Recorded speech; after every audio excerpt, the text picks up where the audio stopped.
কাজ করার।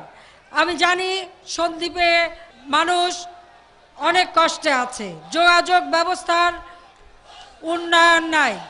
আমরা ইতিমধ্যেই, আপনারা জানেন, ইতিমধ্যে আমরা নেদারল্যান্ড তারা এখানে সার্ভে করছে, ফিজিবিলিটি স্টাডি করছে, অর্থাৎ তারা কিভাবে সন্দ্বীপে ক্রস বাঁধ করা যায়।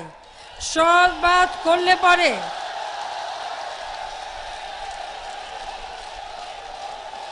সন্দ্বীপ ক্রস বাঁধ করলে পরে কোনো ক্ষতি হবে কি না এ বিষয়ে পরীক্ষা নিরীক্ষা করা হচ্ছে।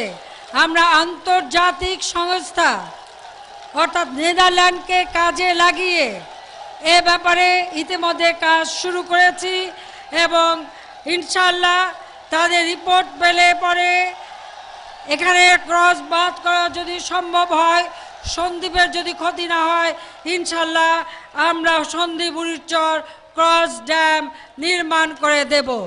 কিন্তু তার জন্য সময় লাগবে,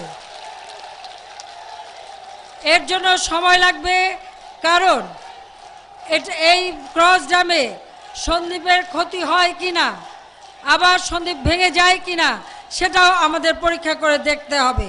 পাশাপাশি আমরা উড়িচর থেকে নোয়াখালী পর্যন্ত সেখানে যে ক্রস বাঁধ নির্মাণ, সেটাও আমরা পরীক্ষা নিরীক্ষা করেছি।